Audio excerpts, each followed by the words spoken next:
All right.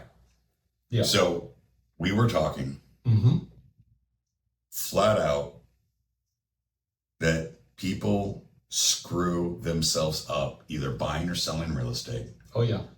Because they picked the wrong person to work with. Correct. And I always make the joke about Cousin Kelly.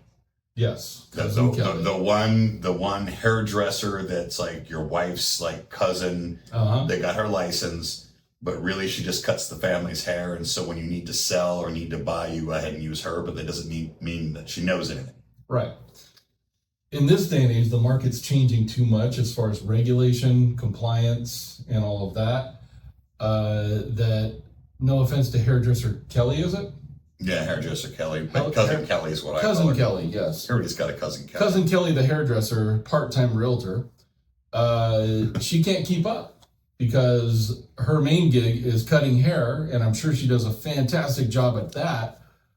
But real estate has gotten so tight, so competitive, and pricing is what it is on, values of homes, which is elevated, interest rates elevated, and your general population scared shitless because of those factors. And so having a part-time agent represent you, or even a part-time lender, you can miss out quite a bit and possibly screw yourself. Well, we talk about this all the time, which is, okay, like your wife is a teacher. Correct. And she's a good one. Yeah. My son in high school, he's got 6 different teachers, 6 different periods. They all have the same credentials. Correct. They have a teaching license, if we want to call it that. He has like 2 that are great. He has a couple that are, you're wondering how they're employed. Yep. And the same thing, you and I both had to go to doctors, and our wives have had to go to doctors. And sometimes you have good ones, sometimes you have bad ones. Right. Just because you get a real estate license and or a mortgage license doesn't mean you're going to be good. You did the bare minimum to pass a test, and that's just the entry, meaning you have to develop your skills constantly over your career. And some people are good at it, some people are bad at it. I'm inside real estate offices every week, day in, day out, and I see agents that have their stuff together. I see agents that are working hard, but they're still figuring it out. And then I see agents that maybe I don't see them. They show up every now and then. Right. And this market is moving so fast at the speed of social media and AI and all of that. If you're not on top of it, as the agent or the lender, you get left in the dust. And that doesn't mean that, someone can do a great sales pitch. Someone can, wow you with whatever, their social media posts or their flyers, or just plain out over-promising, saying everything's going to be great, but they don't have as much of a clue as they might need. Well, but you also get sucked into I know them. They go to my church. Oh, yes. Or it's my daughter's best friend's mom. Right. So we have to use them. That doesn't mean that they actually have the skills. Well, and let's peel that back a little bit, because there is a legitimate reason why they do that. Because, as I said, the general population is terrified that they're going to make a mistake. Right. And so going with someone they know eliminates a lot of that fear. So I understand why they would do that. But just because you know someone doesn't mean that you shouldn't vet them and make sure that they know what they're doing, because the exact opposite thing can happen from the side of that agent who's getting referred, because there is a familial or friendship bond. They might not take it as seriously as making sure that they win the business, because they're already counting on it because, oh yeah, we're old friends. Well, that's kind of the assumed sale. Correct. Well, okay. And there is something to that, but if they're good, that's great. If they're good, that's fantastic. Right. But that's You and I have been around this long enough to know that. I was thinking about that this morning driving over here. I think combined, if you even take out the fact that you and I are both second generation, if you just take our time, we're pushing 60 years. Yeah. And God, we're not quite 60 years old yet. Yeah, well, so our combined careers could apply for an AARP card at this point. Oh, yes, absolutely. Well, you've only got another couple of years and you can. Yeah, well, you know. I have to respect my elders. Yeah, but I look great. You do. You look better than I do. Yeah, well. All right. So you do loans, which I think even people who have bought and sold homes before just assume that somebody who is a lender, it just means you get a loan. Sort of like you don't really think about the intelligence of the finance guy at the Ford dealership when you're buying a new F-150. Correct. They just kind of come in and they tell you what you qualify for. You've already kind of negotiated the price. They add some extra stuff in. You sign the paperwork, you take delivery, and now you have a new truck and a new payment. Yeah, but real estate does not at all in any of its facets, whether it's escrow, whether it's title, whether it's the lending team, and whether it's the real estate brokerage, the real estate agents, that all makes such a difference on exactly what you're going to get and how that process is going to go. And so I want to point out a distinction. You just said a moment ago, I do loans. Yeah, I do transactions for financing, but that's not how I view my job title. My job title is I manage debt, because managing debt is a little more deeper. It's a little more financially sound. And that's what I'm looking at. It's not, I'm not an order taker. It's like, give me all your stuff. You're pre-approved for X number of dollars. Here's your interest rate. Sign here. Have a nice life. No, I treat my clients as if I was a financial advisor, because this is the largest amount of debt most people will ever incur. It's that important. And it's also the largest asset they're probably ever going to have. Absolutely. So that's why I term it as managing debt, because there are benefits to having that kind of debt, what we call good debt, because mortgages, you have certain benefits that come with it, so like writing off interest. And also, over time, when you have someone who is managing your loan or your debt, when those opportunities arise for a refinance, that supercharges basically a borrower's bottom line. Could save them $300, $400, $1,000 a month.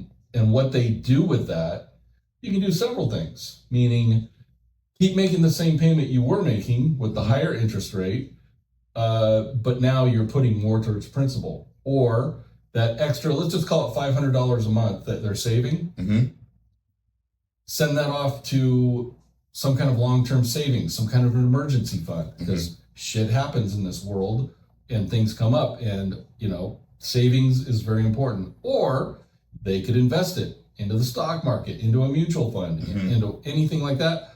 Or they can just live a little better, and afford everything that costs more right now. Not watch the spending price on the gas pump when you fill up your car. Correct. The new F-150 that you bought with a finance guy that you don't know his name and never talks to you again. Correct. Yes. But okay, so you and I go back a long time. We've done a lot of deals together for our clients. But in that time frame when we started, all I did was I was a broker associate. So I had a broker's license, but I sold real estate. So I was a realtor effectively. You were the lender. Yes. So we worked together to take care of clients. That was it.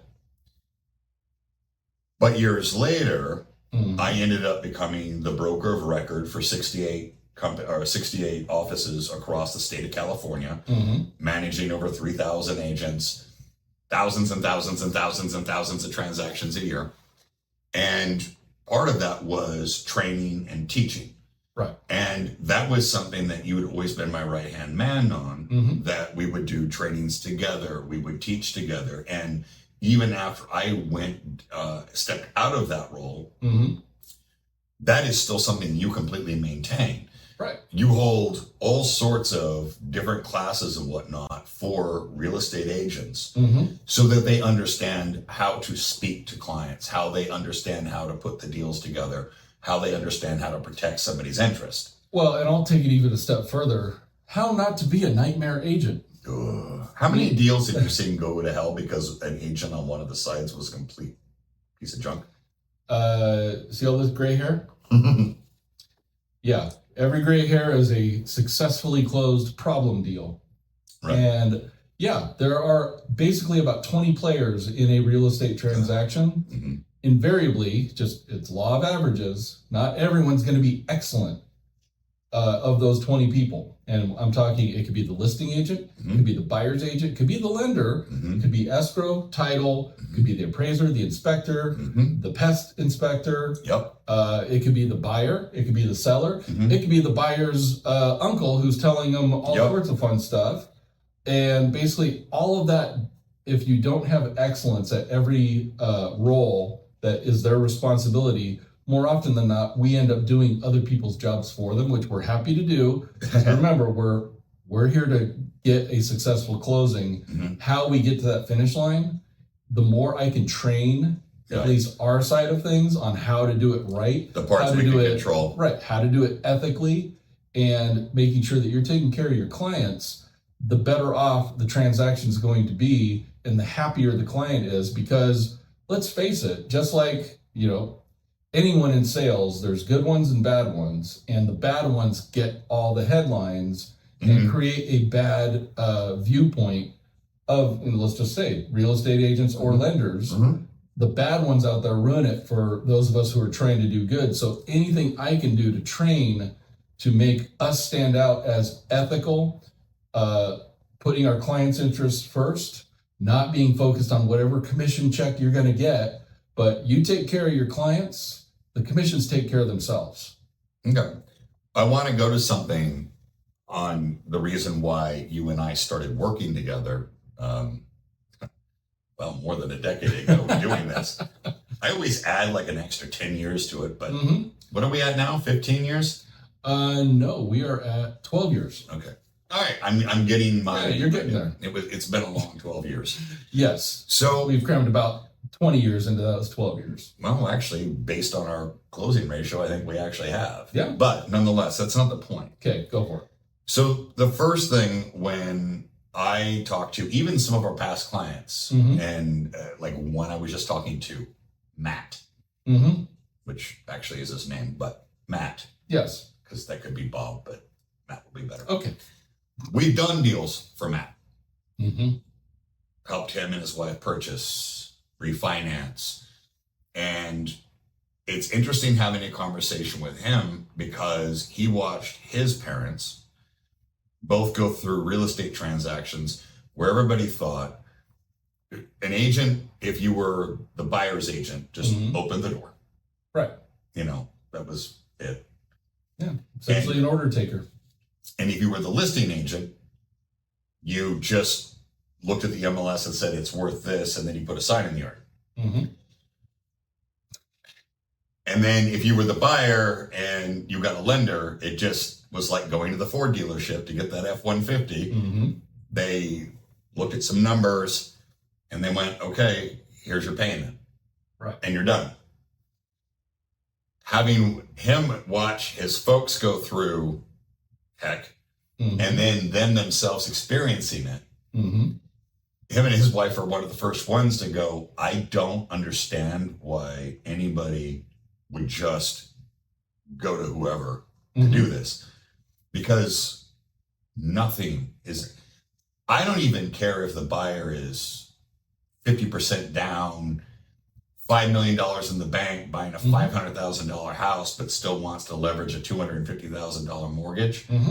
They're never clean. Right. And then what I always talk about is if you have a smart team, a smart lender, and a smart agent representing you, no matter which side, one thing they do not ever teach agents, and they don't teach lenders, and that is understanding strategy and psychology on how the transactions work. Right. Because again, when we get in negotiations on my side, if I'm the listing agent, I'm negotiating with the buyer's agent. I'm not negotiating. The seller and the buyer are not having a direct negotiation. Mm-hmm. It's actually called a shuttle negotiation.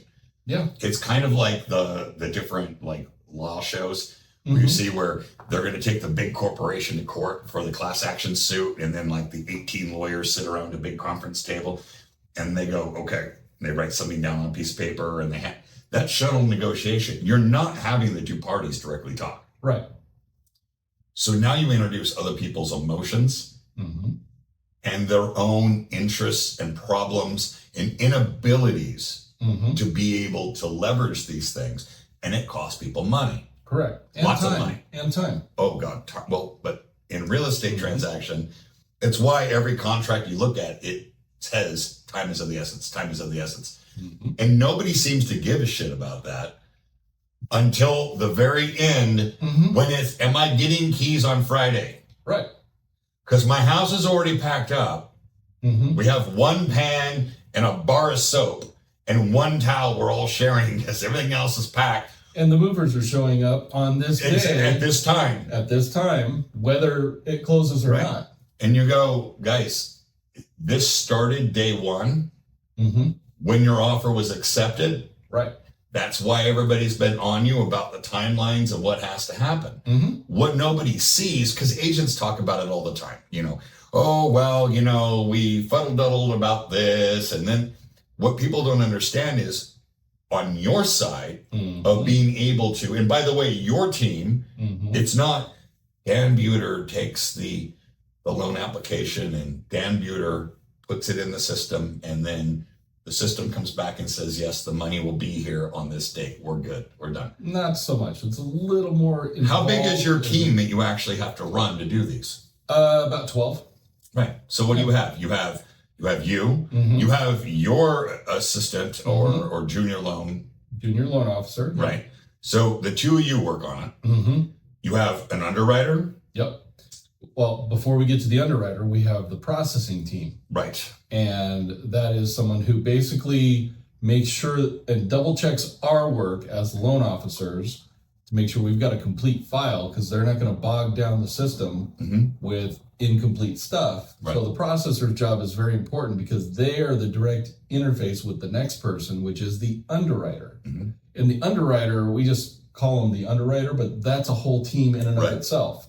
Meaning there are various departments in underwriting, such as condo review or appraisal desk review, etc. So yeah, there are a lot of hands in the pot just to get a loan through. And then you have your funder. Then you have your funder. Or funding team. Or the doc drawer or the disclosure team. On and on and on it goes. Because those are the guidelines we have to adhere to, which, you know, it makes our job somewhat easier because we do work off of a relatively straightforward checklist. Right. Because in order to close a loan, we need to do this, that, and this, such as appraisal. We need to make sure that it gets to the underwriter. They're going to send us conditions. We're going to answer those conditions. Once we have all the conditions met, they issue what's called clear to close, and the loan is done. Getting from point A to that, and we'll call it point A to point CTC, or clear to close, it can be a wild ride, or it can go very smoothly. And I always say, you know, we do the same thing on every transaction. We try to be as proactive, as quick, and you know, time is of the essence. We need it yesterday, but invariably, it's the involvement of the buyer or the borrower, in my case, how involved they are. Meaning, if we say we need this, we need updated W-2s, or we need your last two pay stubs, and it takes them 12 days to bother to get them over to you because, well, you know. It's now you've delayed the entire closing, and then it falls on the agents, the buyer's agent, listing agent, because now we've got a pissed off seller. Usually the buyer's agent too, by the way, like won't like just fess up front and go, we're going to have a little bit of a delay. I know we were supposed to close on the 1st, but it looks like it's really going to be the 10th. Right. they like to avoid that until the 9th. Correct. And that's human nature.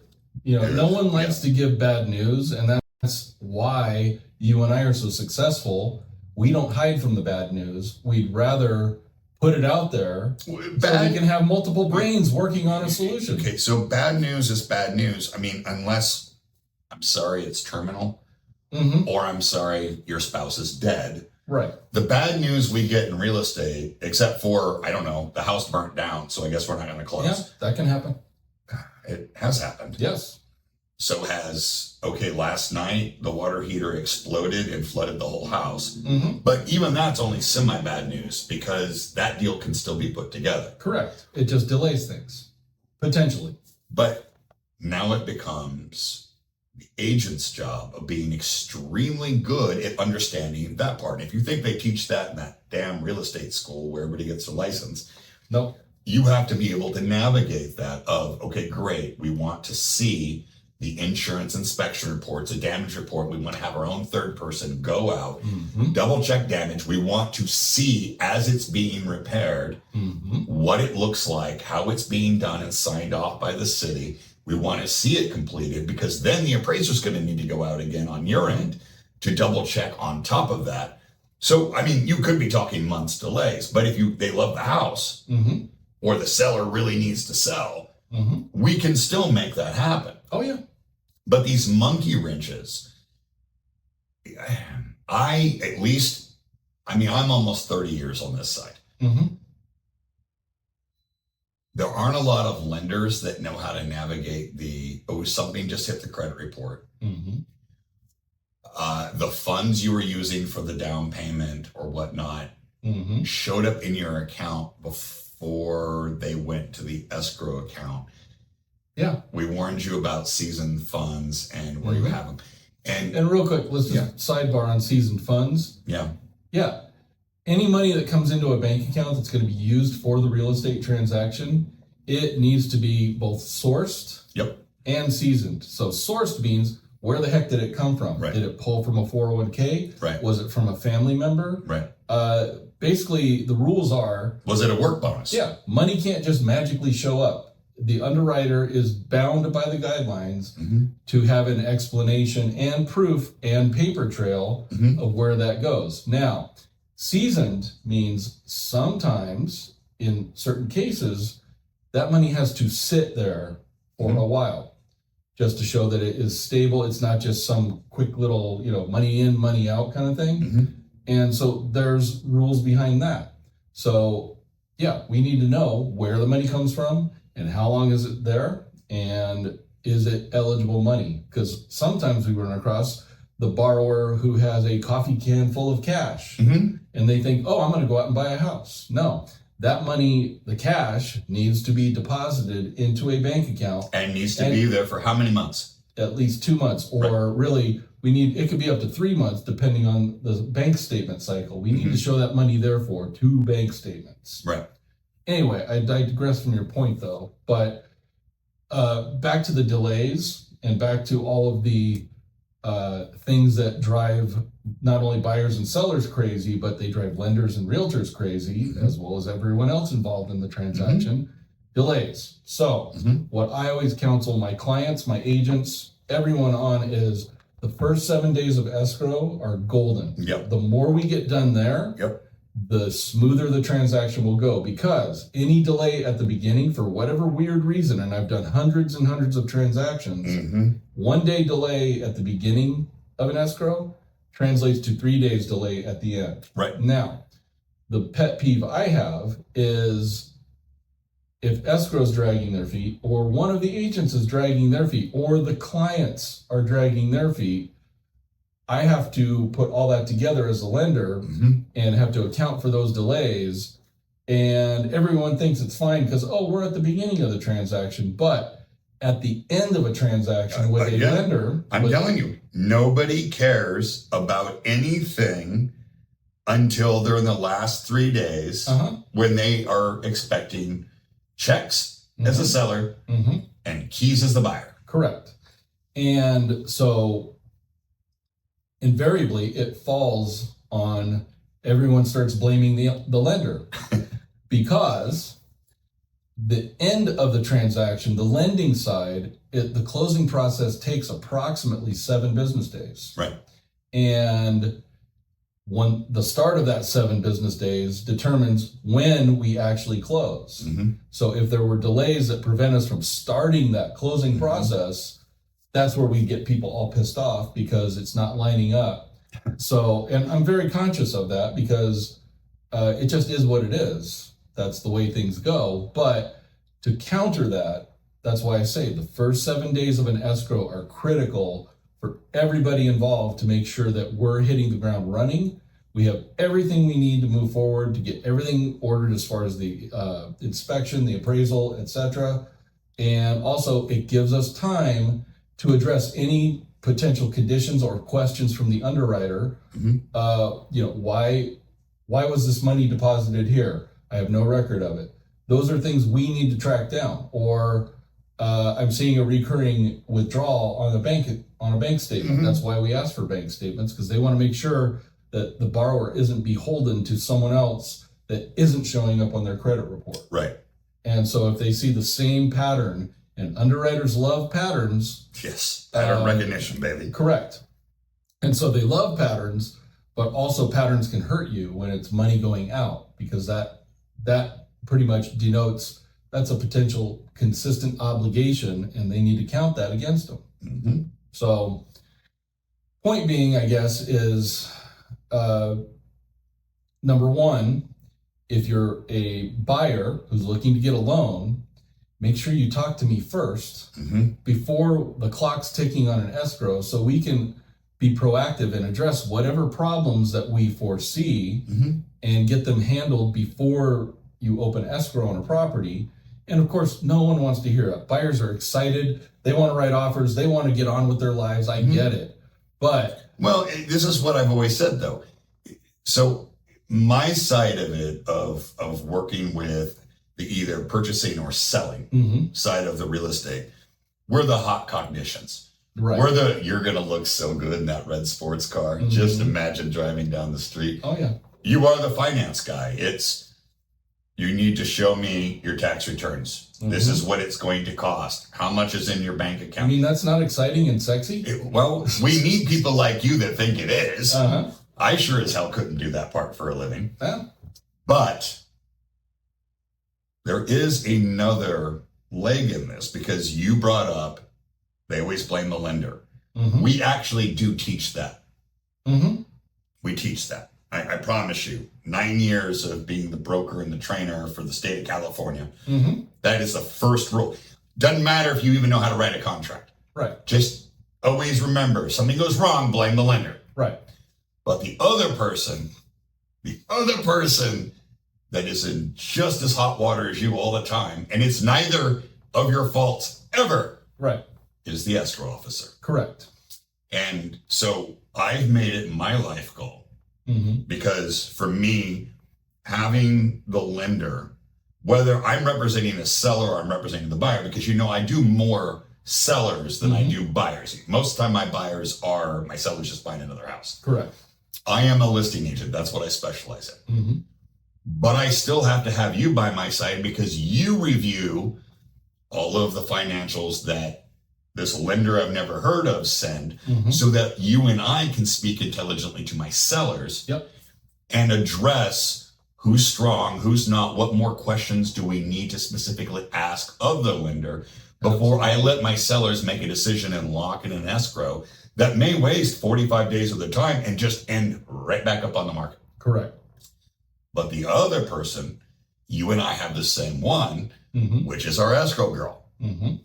And thankfully, I'm such a psychopath when it comes to real estate. I always marry my escrow officer so that I can control them. And then I make the lender my best friend, who also has keys to my house. Right. So I know where everybody lives and can locate everybody at any time. And half the time, you're in my living room right next to both of us on the weekends while we work out deal problems and whatnot, and are outside of the office. But escrow gets blamed for everything too. Right. And What nobody seems to understand is every problem in real estate, 99.8% of the time, is caused by a seller, is caused by a buyer, which I blame the agents for not being able to instruct and advise their clients correctly, to talk them out of doing something stupid that jeopardizes their deal. Correct. But nobody likes to take blame. How often do you see an agent call a client and go, Bob, Mary, we have a problem. I screwed up. Never. Not never. There are some good ones out there that will take accountability, and that's the 0.2%. Yeah, I know, but those are the ones I'm interested in working with. Well, I understand. That's why you work with me. But finding the other 99.8%. And I would love to say I never make a mistake. Everyone makes mistakes. Of course, mistakes happen, period. Yeah. And if it's not us directly, it's my transaction coordinator. Right. Or it's something simple as we put the wrong address on an escrow page that got sent out. We have to redo it. Or the mobile notary missed a signature on something. It's dumb stuff like that. But with agents, it isn't. It is getting in negotiations after clear to close to offer more credits, to change the price, to do a rent back, or creating some sort of stupidly written addendum or amendment, the agent writes, where all of a sudden they start accrediting the seller is going to give the buyer $5,000 in closing costs in lieu of a repair. And then that gets sent to the lender. It has to be sent to the lender. I know. Yeah. Which goes to the underwriter.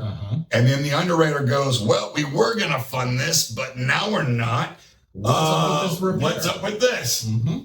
It was just a doorbell that didn't work. Well, you wrote it wrong because now we ain't going to give the loan. Right. And now we are 10 days later in closing. And what nobody realizes is 10 days screws up the buyer and seller schedule. Because remember, often we're dealing with buyers that have a home, they're closing escrow and they're selling. They've got buyers who probably are in a rental where they've given notice and they have to be out. And you go, okay, well, go get a hotel room and put your stuff in store. You mean I need to move twice? Yeah, I guess. So when and you've sat with me on the trainings we've done for hundreds of agents at a time when we've done it. And part of it is setting the expectations for a buyer and seller up front when you're the agent. And I know you do it as the lender. Right. Okay, look. There are certain timelines in this contract that have to be abided to because they're literally legally binding. Because the other party has the right to turn around and notify you of, if you do not do this in the next 48 hours, you're canceled. Okay, fine. But these close dates, it's sort of like, that's what we're shooting for. Absolutely. And that's why when you call moving companies, which, by the way, if any of you need a good moving company across the United States, I've been working with the same one for 25 years, and they're phenomenal. But nonetheless, they're guidelines. And you won't know for sure until we're about 5, 4, 3 days out. And what always happens?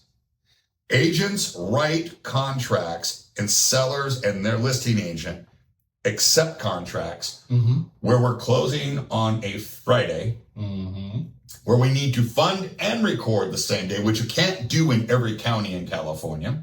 Some you have to fund one day and record the next, but they always do it on a Friday. Right.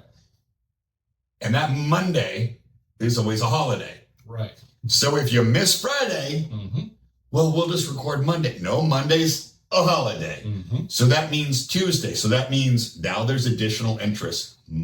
Friday, Saturday, Sunday, Monday. And now it triggers new paperwork that escrow and the agents need going, we are extending the close date. You need that. And you're up against something called a loan lock. Our lock for your interest rate expires on this day. If you have not funded, this goes away. Potentially. I know you have ways to fix it, Yes, we do. but we don't like doing it though, because it costs money. And also, by that time, everyone's feelings are way elevated on the everybody's angry at each other. The anxiety meter. Buyer's angry. They're mad at their lender. They're mad at their agent. The seller is mad, and they're mad at their agent. They're mad at the lender, and they're mad at the buyer. And really, but you say angry and mad. You know what it really is? They're afraid. Oh, I know. It's always afraid. All of this is fear-based because... Why do we get mad, Dan? Because we're afraid. Yeah, almost always. Yep. And that is our job, is to allay those fears. And the best way to do that is to make sure that we're all doing our job and making sure everyone else in the transaction is doing their job. So let me ask you a question. Yeah. Okay. You know how much psychology, sociology I teach. Correct. Okay. I know how much you know. First, instinctively. Yep. And second, you have studied, read, and put together almost all the same things that I do. Yep. I just happen to be a super nerd at it. Yeah. How many other people in our light professions do you think have any backing on understanding how to, one, diffuse things correctly, understand things like confirmation bias, understanding the basic idea of how psyops work? Do you think you're gonna find many lenders or real estate agents, even if they're a broker like I am, that understand that shuttle negotiations are completely different than you and I sitting here across the table from each other having a negotiation? No. And I'll just say that most of those people who don't understand that are victims of that. 100%. They're just as afraid. They're just as unprepared to communicate in an effective way to their clients, as well as the clients on the other side of the transaction, or the agent on the other side of the transaction. But here's the thing. You go to fear. So, buyer's agent representing a buyer. Buyer does something screwy that's going to cost you as the lender another 7 days to close. Yep. Okay. The buyer's agent doesn't want to say, you shouldn't have done that. This costs this. So now I have to have this conversation with the listing agent so they can inform the seller. And I'll talk to the lender, your lender, and we'll get it worked out. But this is what's going on. Right. They're scared to have that conversation with their own damn client, even if it was their client's fault that did something, because one, they think they did something wrong.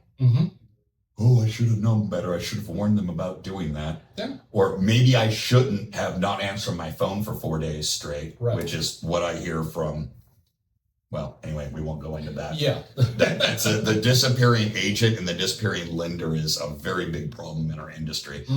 But that buyer's agent doesn't have the fortitude to be able to call the listing agent and go, all right, here's where things are. Here's what's happening. Here's what happened. Here's how we're fixing it. Right. I've watched you in the agent transactions, because our offices are across our double hallway from each other, and I have a tendency to go stand outside your office and bug you when you're on the phone. Of course. Thank you. I watch how that gets put on you all the time now. These agents don't have the fortitude to actually do their job for their client. And they go, lender, do it. Or escrow girl, do it. Yeah. And I don't want to get too deep because, look, bottom line, everybody is afraid. Everybody. I'm not afraid of anything. Yes, you are. Yes, everyone is afraid.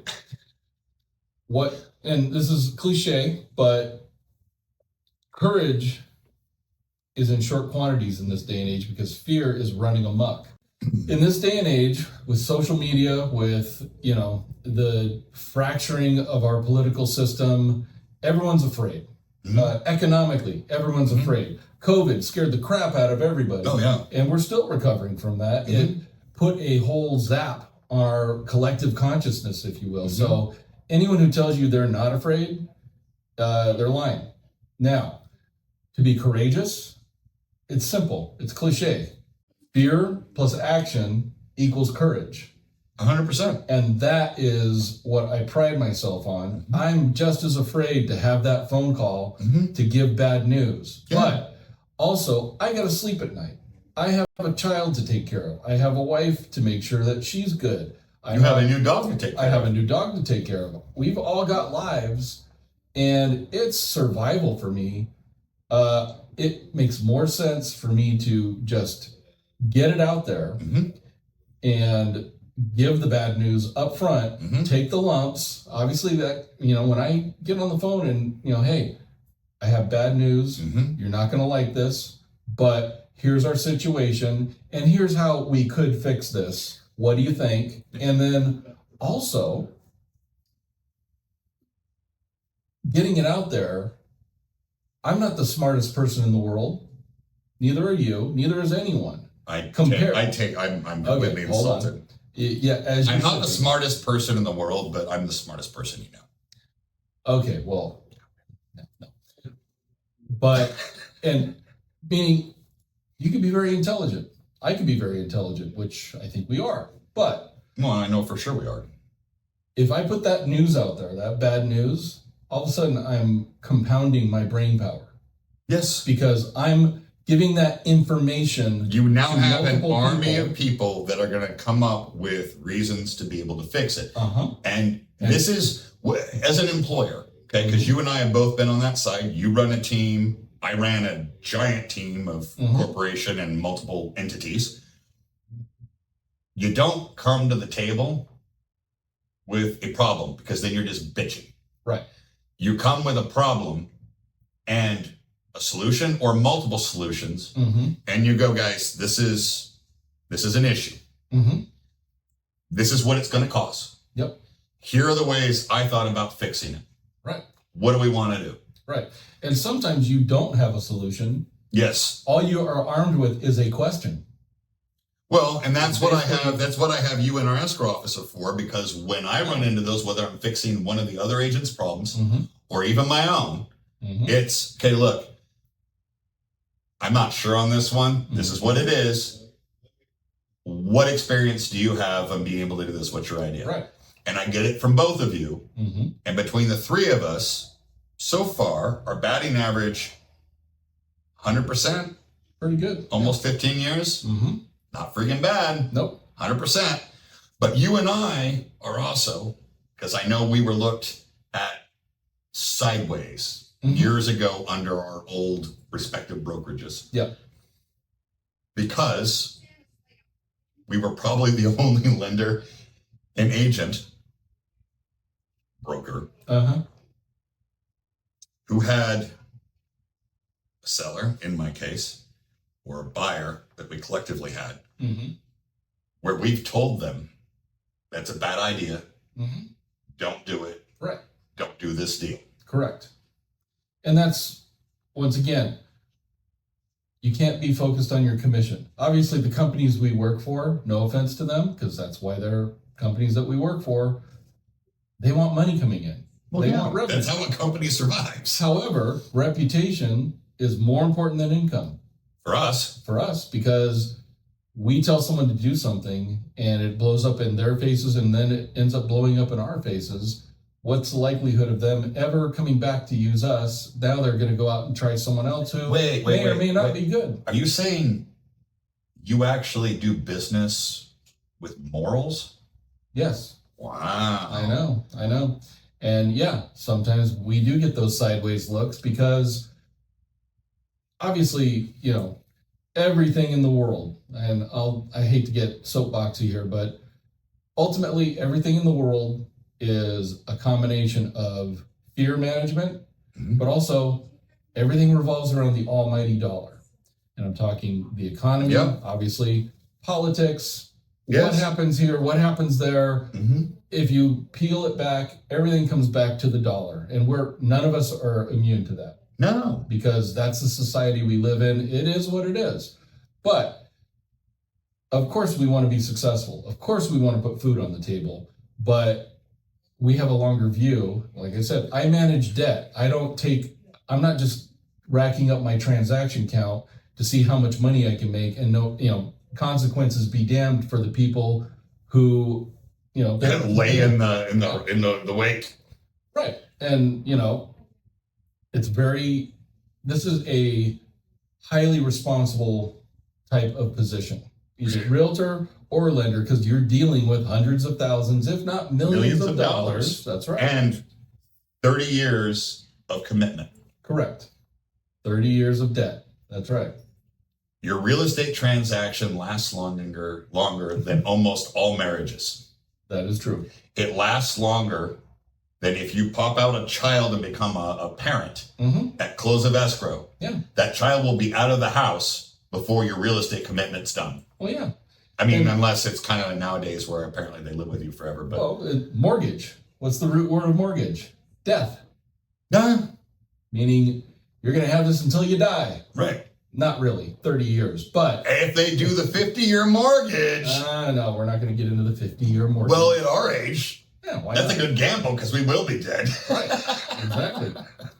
But yeah, your point is right. It's that important. Right. And so with... Okay, but it is that important. All right. I used to give the lecture all the time. And you remember sitting through a million of them at our different offices when you would come when I do my lectures. And you would also do them with me. Yeah. I always say that the mindset of a lender, real estate agent, a real estate broker has to be one that understands the nobility of that actual profession. Correct.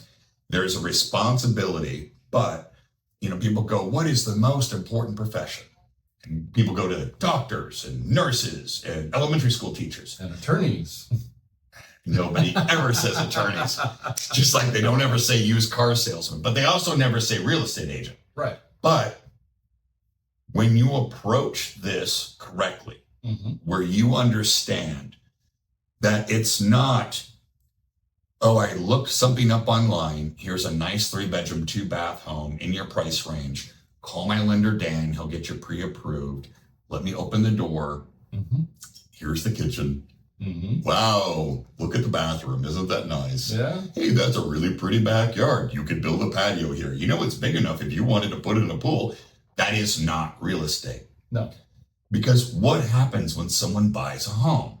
Somebody not only has to go through all the fear and anxiety. I mean, I think about what it's like when I go buy a car. Like just going to the dealership to buy a car. Knowing I have enough down payment, knowing my credit's good enough, knowing I can write a check for it, and I'm going to finance it, and I'll get approved, and I already know the car I want, and they have it on the lot, and it's in the color. I'm still about to puke because it's nerve-wracking. That whole process, unfortunately, it seems to take all day, but that whole process is really only in about an hour of stuff. Yeah. And then you're done. Real estate is, maybe it's 6 months preparing, 30 to 60 days in the transaction, and then it's 30 years after. Yeah, if there's a mortgage, absolutely. And everybody needs to understand that you cannot hire somebody on the lending side or agent side, whether you're the buyer or seller, that really doesn't understand the principles of psychology and sociology that go with it. The economics of both the real estate side, the lending side, and the basic part where they're decent human beings that are going to put your interests and give you the correct advice and options to where you can make the decision that's best for you. Because almost every time you and I come up against something and go, okay, there's basically 3 things that make sense that you can do. Here's what happens if we do this one. Here's what happens if we do this one. Here's what happens if we do this one. Now, I like this one. What do you guys want to do? That is how I always taught and how I always approach it. And I know you do as well. Yeah. But once we get through that part, what are you giving, let's say, a young couple that's buying their first home? How do you feel about your house? Even when you go to Vegas with your wife for a quick getaway, for a little vacation to get away from it all, aren't you kind of happy when you start pulling into your area down the 15 freeway? You're like, oh, we're going to be home and the dog's going to be here and my plants and my kitchen and my fridge and my shower, my bed, my clothes. Yep. That is part of what you're giving people. Well, and I'll boil it down even more fundamentally. It's love. It is love. And not to get all, new agey on this or anything like that, or too touchy-feely, but real estate, it's a house. But to the client, it's their home. And their home comes with putting down roots, making memories, having that feeling of I'm home. I'm safe. And that safety translates to the ability on a fundamental level to be a more loving person. And function in their own life. Correct. Unless you're a complete psychopathic asshole, but they need houses too. But I digress. Essentially, putting down roots, establishing a foundation for your legacy, if you will. 100%. I'm talking big ideal things, but the day to day, it's all those little moments in time.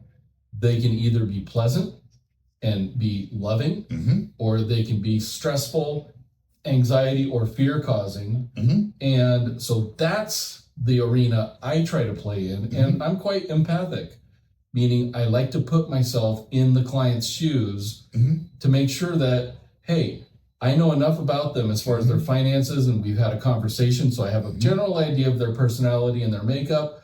And so I get into their psychology, and I'm going to act accordingly to make sure that I'm serving them at their highest and best needs. Exactly. To make sure that we set the stage for them to have a long and fruitful life in this home. Right. And whatever they decide to do and whatever comes their way, at least we're setting the stage for them. Correct. Obviously, we can't control fate and whatever happens. Sure. People lose jobs, deaths and accidents happen. That's just life.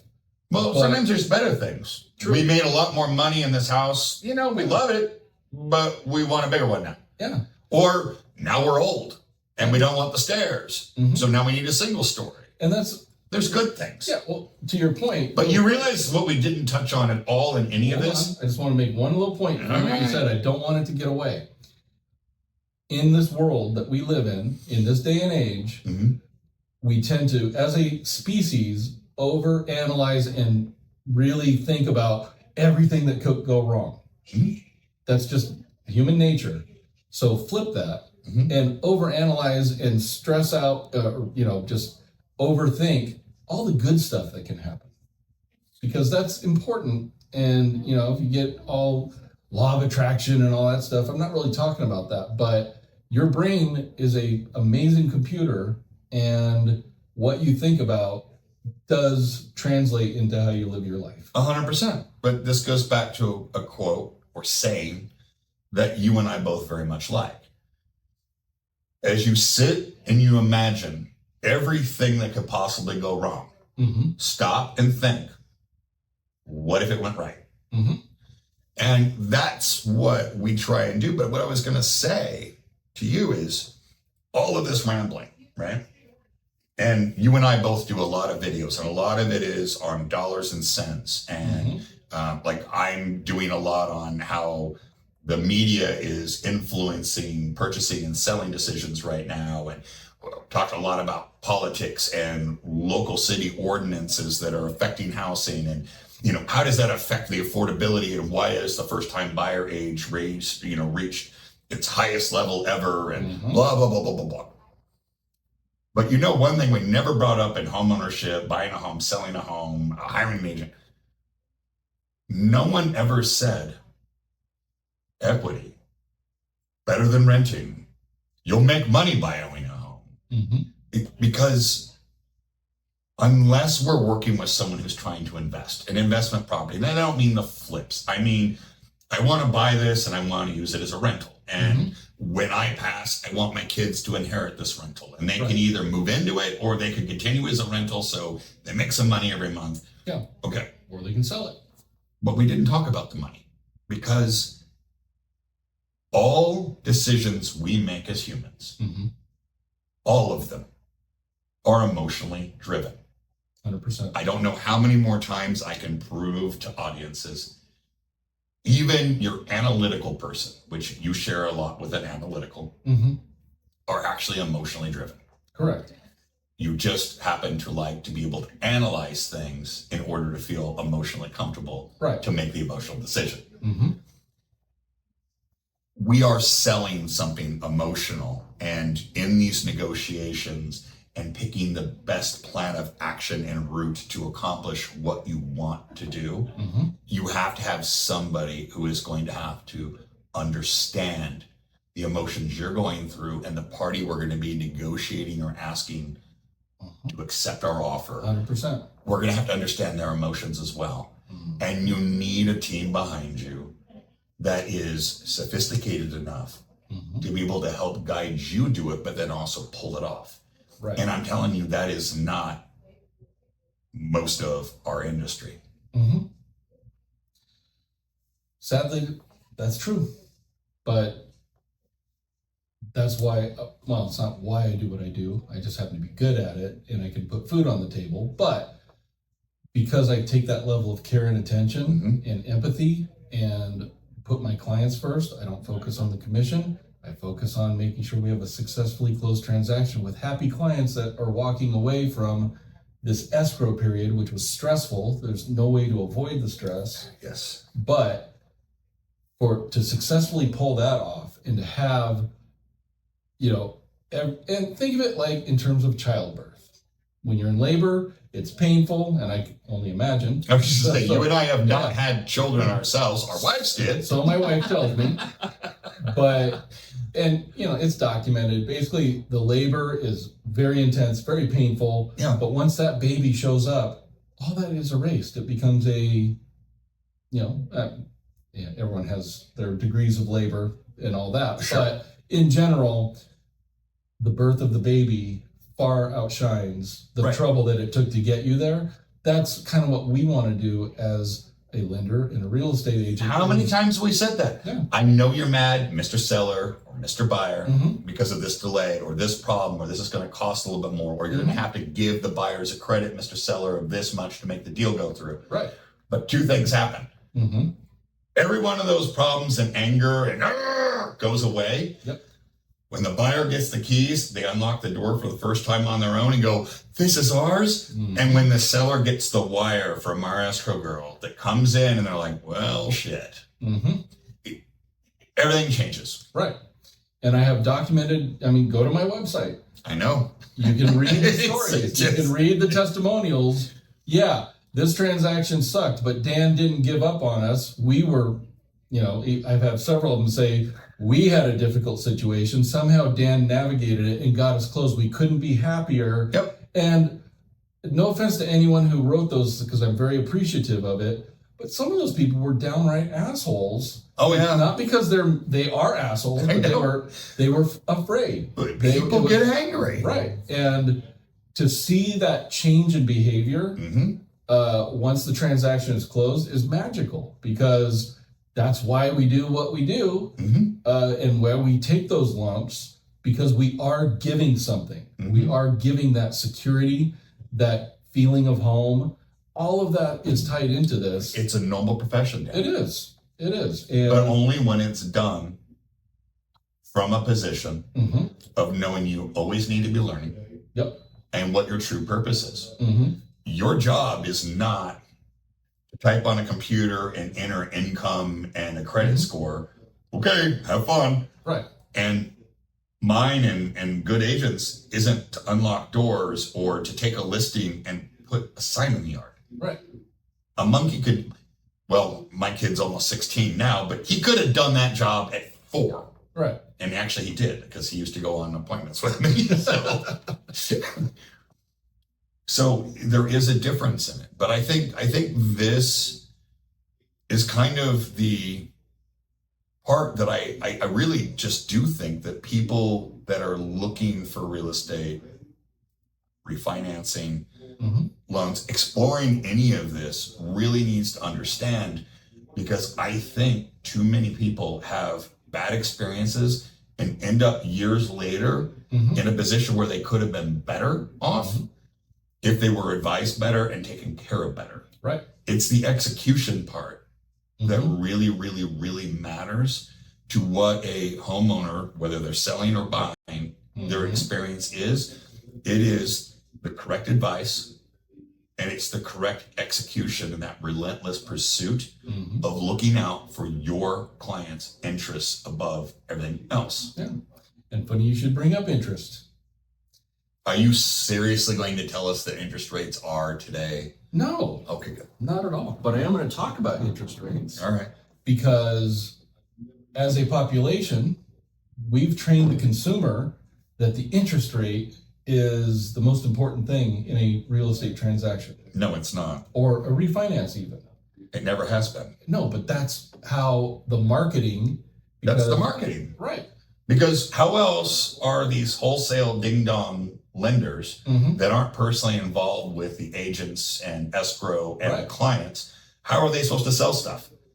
Hey, our logo is better than your logo. Right. No, all they can advertise, it's like the old car dealer ads. Remember when we used to get the newspapers? Right. Sunday, you'd open it, and I guess today I'm on Ford, so you look at there's a $17,950 brand new F-150. Only one at this price. Right. Only one at this price. And the same thing is true for lending. That's right. You hear the radio and they're like, get a 3.99% interest rate.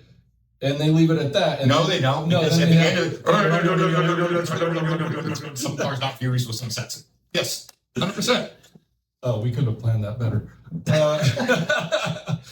And basically what that rapid fire legalese at the end is saying is, yes, if you hop on one foot, rub your tummy, pat your head, and we're speaking financially, if you check all of these boxes and you're coming in with 80% down and, basically very, I don't want to say unrealistic, but uncommon criteria. Very uncommon.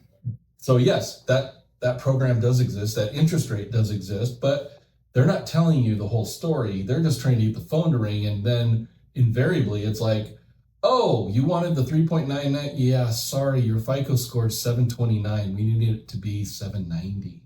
Just as an example. I know.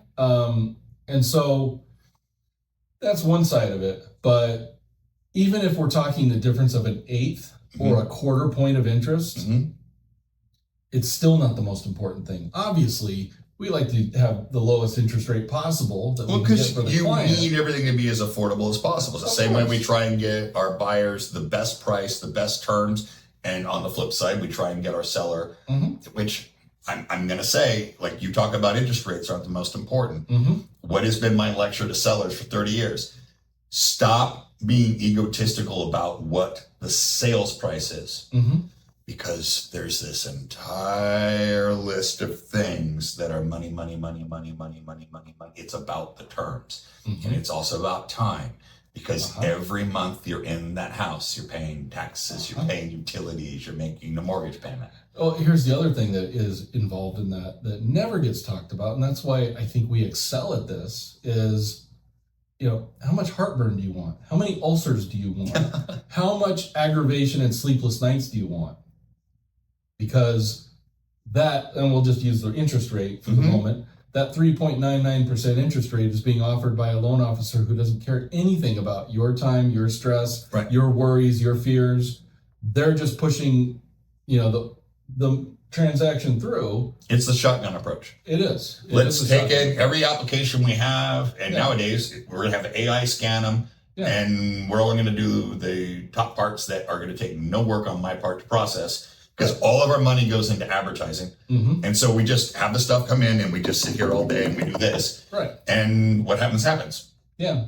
And call me a throwback, but I'm more interested in taking care of people, taking care of families. And well, you and I came from the old days. I remember back in 2006 We remember back in the 90s. Yeah, true. Where we used to put our home phone number in the MLS, for after office hours, you could call me at my home. Oh, dear gosh. But basically, that is way more important to me than, being the order taker. And like I said, we're always looking to give the best possible interest rate. But essentially, all of us lenders, we feed from the relative same trough. That's right. You're not the person that's giving them the money, though, are you? No. Oh, that's weird. It doesn't come from your bank account? No. Oh, no. Huh, weird. Boy, I wish I could. But anyway, no, basically. Of course you're approved. 25% interest rate. Well, think of it like this. And I don't want to get too wonky, but mortgages are traded on the secondary market. It's a subdivision of the bond market, which is a subdivision of the overall stock market. Right. And so that's what sets the price. Mm-hmm. And people lend out money based off of what those mortgage-backed securities, that's what they're called, what they are worth on any given day. That's why we lock a rate, because that changes every day. It changes. Sometimes hourly. I was going to say, if you watch your little stock accounts, like it's up, down, up, down. Oh, yeah. I mean, look at crypto. Right. Yeah. No thanks. But the point being that we need to give the best rate possible without overextending the client, but also without jeopardizing the transaction by overpromising something that we can't deliver.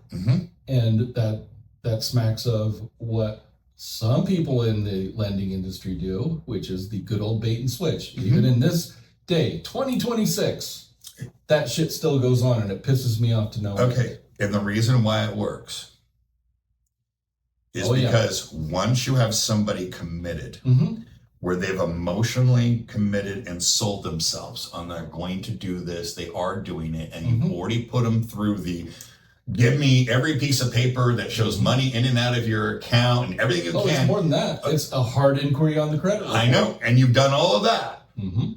It's a lot easier to mind F somebody when you get them all the way and then you pull it back and go, just sorry. But we still can do it. It's just going to be twice as expensive. And now you set them up to where let's just call it the husband and wife sit and go, we're already this far. Do we really want to start over? Look, there is some of that we do in negotiations of keeping a transaction together, but only when it is the right move based on what either the seller or the buyer's end goal is. Right.